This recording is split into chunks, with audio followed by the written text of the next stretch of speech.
Ce sera la plus grande conférence sur l'environnement depuis le grand sommet de la Terre de Rio en 1992. Cette conférence, on l'appelle et on entend ça régulièrement dans les médias, la COP 21. Qu'est-ce qu'une COP?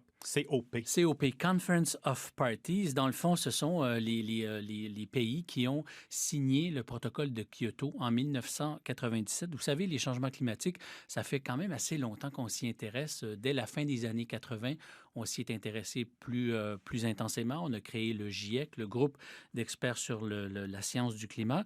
Et en 95, on a commencé à se réunir à tous les ans pour essayer de régler le problème climatique.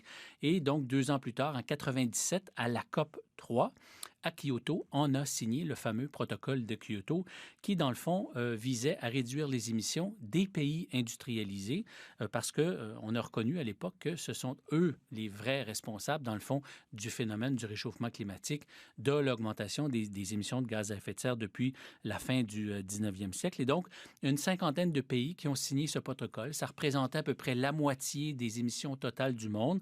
Les Américains l'ont signé, les Canadiens l'ont signé, etc. Mais finalement, on s'est rendu compte rapidement que l'économie mondiale changeait et que finalement, le protocole n'était pas suffisant pour contenir le phénomène. Non, d'ailleurs, ça avait pris du temps pour qu'on le mette en marche. Hein? Oui, ça a pris 8 ans avant que le protocole entre en vigueur, que tous les pays le ratifient. C'est en 2005 que c'est entré en vigueur à Montréal, à la conférence de Montréal. Et à cette époque, il restait que 36 ou 37 pays qui avaient signé le protocole. Les Américains l'avaient signé, mais ne l'avaient pas ratifié. Et finalement, on se retrouvait avec une entente qui représentait à peu près le quart des émissions mondiales et donc pas suffisant. Et c'est un accord qui était assez limité dans le temps aussi. C'est un accord qui visait une période précise entre 2008 et 2012. Et donc, voilà, ça s'est terminé. Et c'est pour ça que, puisque ça se terminait en 2012, dès 2007, on s'est dit, il faudra donner une suite à ça.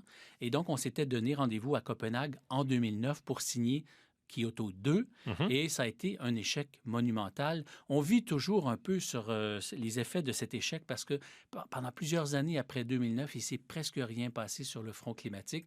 Et c'est pour ça qu'en 2012, on a dit, il faut donner une suite à Kyoto, absolument. Et donc, en 2015 au plus tard, on va signer un accord pour donner suite à Kyoto. 2015, c'est maintenant, puis c'est à Paris. Et c'est à Paris. De là l'importance de la conférence, de là l'importance de s'y intéresser à cette conférence sur le climat de Paris, Étienne? Oui, exactement, parce que voilà, c'est la conférence où on veut donner une suite à Kyoto, qui finalement, puisqu'il n'y avait rien après 2012, on l'avait prolongé, cet accord de Kyoto, jusqu'en 2020.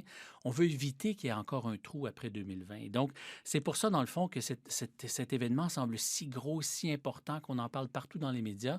C'est parce qu'on veut signer enfin un accord et on veut éviter surtout d'un échec comme on a eu à Copenhague, parce qu'après ça, c'est des années et des années à s'en remettre. On veut éviter ça. Et que contrairement à Kyoto, tous soient dans le coup, là. Pas seulement le quart des émissions. Exactement, exactement. C'est le gros changement, puis c'est ce qu'on essaie de faire le plus possible. Maintenant, plus précisément, donner une suite à Kyoto, quels sont les objectifs plus précis de la conférence de Paris? Bien, d'abord, on le sait, la science nous dit qu'il faut contenir le réchauffement climatique à 2 degrés Celsius, donc avoir un accord avec des cibles qui vont faire en sorte que nous pourrons faire ça. Pour l'instant, on n'a pas ça. Les cibles qui sont sur la table ne sont pas suffisantes pour ça. Et surtout, vous le disiez, conclure un accord universel. Donc, ne pas suivre le modèle de Kyoto. Il n'y avait que quelques pays, dans le fond, qui étaient contraints. Maintenant, on veut les plus grands pollueurs de la planète. L'économie mondiale a changé. L'Inde, la Chine, l'Indonésie, le Brésil sont devenus de grands pollueurs. Et donc, on veut vraiment les amener à la table. Et l'autre chose dont on va beaucoup entendre parler, c'est l'argent.